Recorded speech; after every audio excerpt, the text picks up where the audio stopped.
আসসালামু আলাইকুম। কি অবস্থা সবার? স্বাগতম আজকে ক্লাসে। আজকে আমরা এসএসসি রসায়নের ৪র্থ অধ্যায় অর্থাৎ পর্যায় সারণী নিয়ে আলোচনা করব। তো আমাদের আজকে আলোচ্য বিষয় হচ্ছে কি? আয়নীকরণ শক্তি। সামনে লেখা দেখেই হয়তো বুঝতে পারছো। আমি আজ তোমাদের সাথে আছি মুনতাজিম রহমান সাইমন। পড়াশোনা করছি ইসলামিক ইউনিভার্সিটি অফ টেকনোলজির সফটওয়্যার ইঞ্জিনিয়ারিং নিয়ে।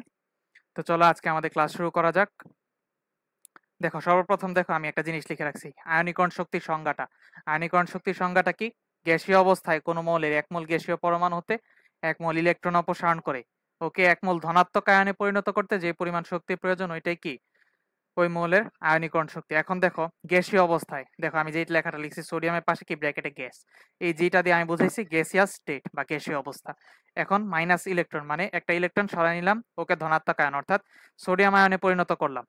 ওইটা করতে আমার যে শক্তিটা ওইটাই হচ্ছে কি মূলত আয়নীকরণ শক্তি। এখন দেখো আয়নীকরণ শক্তিতে একটা এমসিকিউ আসতে পারে যে আয়নীকরণ শক্তি কি তাপহারী নাকি তাপ উৎপাদী। এখন আমাদের অ্যান্সার হবে যে এটা একটি তাপহারী বিক্রিয়া। কেন তাপহারী বিক্রিয়া? দেখো আমি বাহির থেকে কি বলবো যে হিট সোর্স সাপ্লাই দিতেছি এন্ড ও অ্যাবজর্ব করতেছে, অ্যাবজর্ব করে ও ইলেকট্রনটা অপসারণ মানে করাচ্ছি আমরা।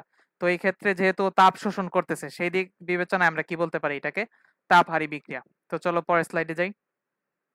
পর্যায় ভিত্তিক ধর্ম। এখন হচ্ছে আমরা কি আয়নীকরণ শক্তির পর্যায় ভিত্তিক ধর্ম নিয়ে আলোচনা করব। তো ধরো আমরা প্রথম উদাহরণটা নিব হচ্ছে আহ একটু দাঁড়াও, আমরা আমাদের লেখার কালারটা সাদা করে নেই।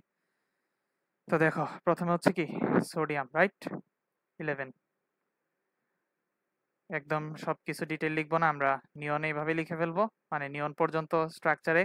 তারপরে কি 3s1, পিরিয়ড কত 3, কারণ লাস্ট ভ্যালেন্স শেল কত 3, গ্রুপ নাম্বার কত 1, কারণ লাস্ট যে ইলেকট্রনটা ওইটা এস অরবিটালে প্রবেশ করছে এন্ড এস এর মধ্যে 3s এ ইলেকট্রন নাম্বার কত 1।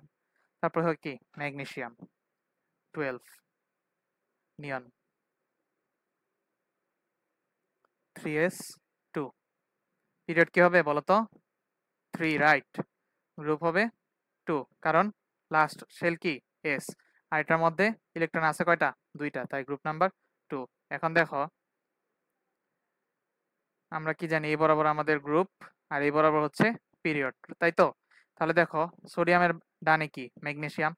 এখন দেখো একই পর্যায়ে আমরা বাম থেকে যত ডানে যাই, এটা কি আমার নিউক্লিয়াস, পজিটিভ চার্জ নিউক্লিয়াস। তো আমি আরেকটু ধরো আরেকটা ম্যাগনেসিয়ামেরটা এখানে পরে হচ্ছে তোমাদেরকে বোঝাচ্ছি। ওই এত বড় হয়ে গেল, খুবই বাজে দেখা গেল। আচ্ছা কন্ট্রোল জেড দিয়ে তো রিমুভ করতে পারি। হ্যাঁ,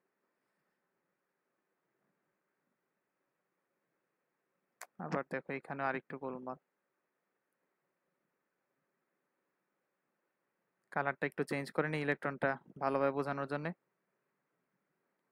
হ্যাঁ, এখন দেখো ফার্স্ট শেলে কয়টা সোডিয়ামের 2টা, মানে নিয়নের স্ট্রাকচারটা আঁকবো আর কি।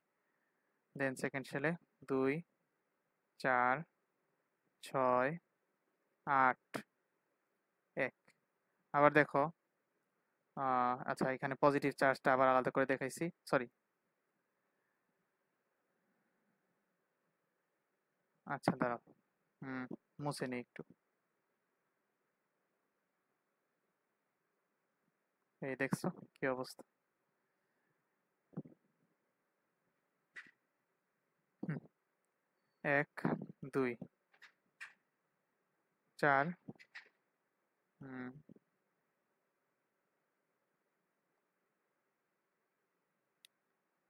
এই হয়ে গেল 12টা, মানে সোডিয়ামের চেয়ে কি ম্যাগনেসিয়ামের একটা ইলেকট্রন বেশি। এখন দেখো পজিটিভ চার্জ যে নিউক্লিয়াসটা ওর টেন্ডেন্সি কি হবে বাইরের আউটার শেলে যে ইলেকট্রন ওকে অ্যাট্রাক্ট করে নিজের যত কাছাকাছি সম্ভব ডিস্টেন্সে রাখা। তাহলে দেখো পজিটিভ চার্জ একটা ইলেকট্রনকে যত বেশি ফোর্সে অ্যাট্রাক্ট করবে অবশ্যই 2টা ইলেকট্রনকে তার চেয়ে বেশি ফোর্সে অ্যাট্রাক্ট করবে। তাহলে আমরা বলতে পারি কি অ্যাটমিক রেডিয়াস কার কম।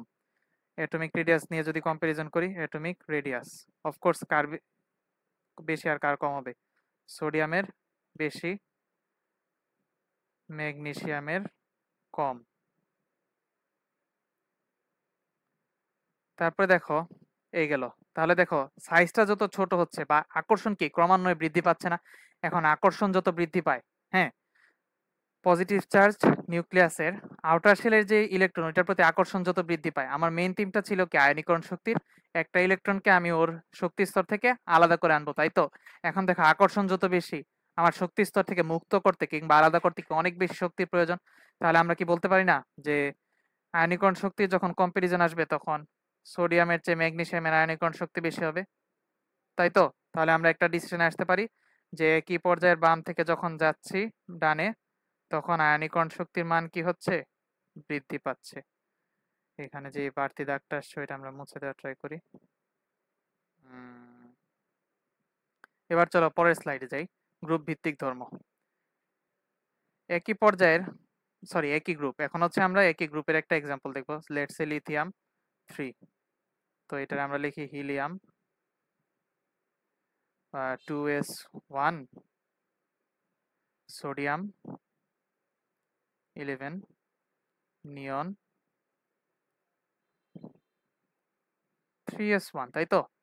ওর ক্ষেত্রে পিরিয়ড কত? 2। Group number 1। ওর ক্ষেত্রে পিরিয়ড হচ্ছে 3। গ্রুপ নাম্বার কত? 1। তাহলে দেখো আবার আগের মতো, এই বরাবর কি পিরিয়ড, এই বরাবর গ্রুপ। এখন একই গ্রুপ যেহেতু তার মানে কি আমার এখানে উপর থেকে নিচে যাবে, তাই তো? 1 2 1 আরেকটা খুবই কনজেস্টেড একটা জায়গায় আঁকতে হবে। গেল, যদিও আঁকার হাত খুবই বিশ্রী বলতে পারো। ইলেকট্রনটা দেখানোর জন্য এখন সাদাটা পিক করলাম, আগের বার কি সাদার মধ্যে লাল দেখাইছিলাম, তাই তো? এই গেল লিথিয়ামের 3টা। এখন এইখানে 1 2 3 4 5 6 7 8 9 10, আর এই যে আউটার শেলে কি আরেকটা 11। তাহলে দেখো লিথিয়ামের শেল কয়টা ছিল? 2টা। সোডিয়ামের কয়টা? 3টা। এখন দেখো পজিটিভ চার্জ নিউক্লিয়াসের আউটার শেলে যে ইলেকট্রনের প্রতি অ্যাট্রাকশন ওইটা কি ডিস্টেন্সের কারণে তুলনামূলক হ্রাস পায়? কারণ দেখো ডিস্টেন্স যত কম আকর্ষণ তত বেশি। ধরো কুলম্বের লটা দিয়ে কি উদাহরণ দিতে পারি না, যে ইনভার্সলি প্রপোর্শনাল অ্যাট্রাকশন ডিস্টেন্সের সাথে। তাহলে দেখো আমার ডিস্টেন্স যত দূরে যাচ্ছে অ্যাট্রাকশনের পরিমাণ কি ততই কমে, মানে বর্গের ব্যস্তানুপাতিক হারে কমতেছে। তাহলে সোডিয়ামের ইলেকট্রনটা কি ছোটায় নেওয়া ইজি হবে, আর লিথিয়ামেরটা একটু টাফ হবে।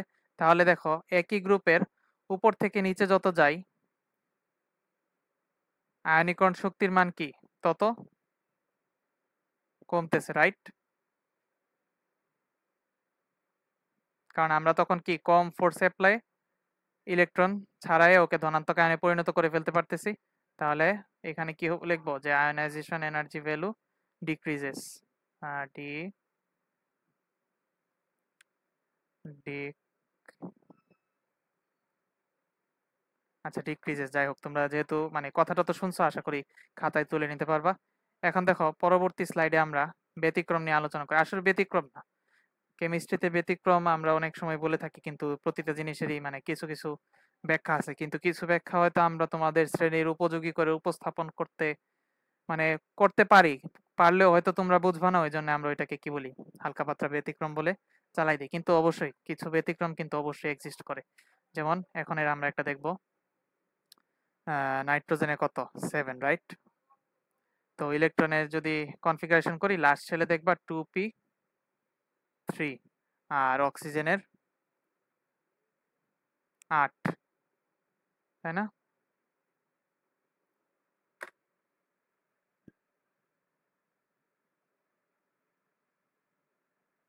দেখো আমাদের ক্লাসটা কেটে গেছিল, আমরা আবার এখান থেকে শুরু করি। নাইট্রোজেনে কত 7, কি যে হলো।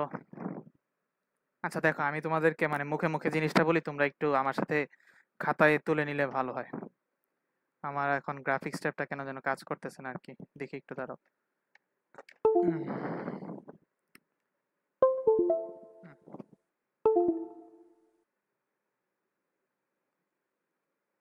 ও আচ্ছা, কালার তো কালো সেট করা দেখছো। আহ,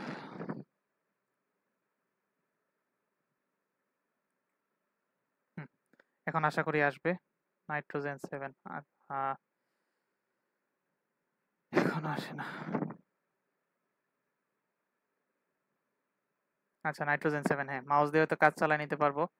তো দেখো ওর ছিল কত 2p3, রাইট? আর মানে একদম লাস্ট কনফিগারেশনটা যদি আমি দেখি,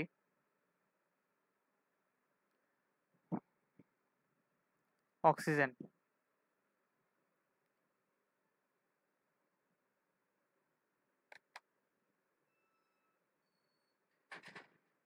আচ্ছা দেখো এখানে লিখি অক্সিজেন 2p4।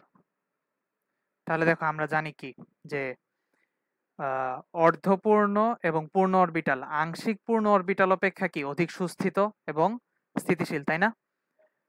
তাই তো। তো দেখো নাইট্রোজেনের পি অরবিটালে থাকার কথা কয়টা ইলেকট্রন বলো তো? 6টা, কারেক্ট। আর অক্সিজেনের থাকার কথা কয়টা? 6টা। এখন দেখো নাইট্রোজেনের 3টা আছে, মানে 6 এর হাফ কত? 3। 3টা থাকার কথা যদি অর্ধপূর্ণ হইতে হয় তাহলে 3টাই আছে। আর অক্সিজেনের দেখো 6টা থাকার কথা, 4টা। অর্ধেকও না আবার সম্পূর্ণ পূর্ণও না, আংশিক বলতে পারি, তাই তো? তো দেখো তাহলে আমরা কি বলতে পারি যে নাইট্রোজেনটা আমার কি মোর স্টেবল, রাইট?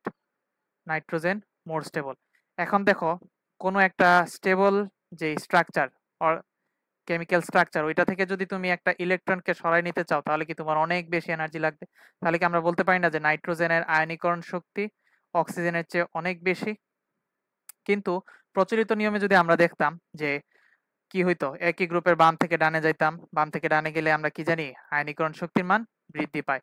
কিন্তু দেখো এখানে তাহলে কি হওয়ার কথা, অক্সিজেন গ্রেটার দেন নাইট্রোজেন, কিন্তু আমরা দেখো দেখছি যে এখানে আমরা শুধুমাত্র ইয়ে দিয়ে ব্যাখ্যা দিলেই হচ্ছে না, ইলেকট্রন কনফিগারেশন কিংবা পর্যায় ভিত্তিক ধর্ম দিয়ে ব্যাখ্যা করলেই কিন্তু হচ্ছে না। এক্ষেত্রে আমার কি লাগতেছে যে স্থায়িত্ব বা স্থিতিশীলতা, ওই জিনিসটা নিয়েও আলোচনা করতে হইতেছে। এখন তোমাদের কাজ হবে যে আমাকে ফসফরাস এন্ড সালফার এই দুইটার মধ্যে আয়নীকরণ শক্তির যে রিলেশনটা ওইটা আমাকে দেখাবা, যে কার আয়নীকরণ শক্তি বেশি কার আয়নীকরণ শক্তি কম, এটা আমাকে পরের দিনের ক্লাসে দেখাবা। তো আজকে এই পর্যন্তই। এই ক্লাসের গোছানো যে পিডিএফটা মানে টাইপড ভার্সন, এটা হয়তো আমি তোমাদেরকে হোয়াটসঅ্যাপ গ্রুপে দিয়ে দিব। তো আজ এই পর্যন্তই। আসসালামু আলাইকুম, ভালো থাকবে সবাই। আল্লাহ হাফেজ।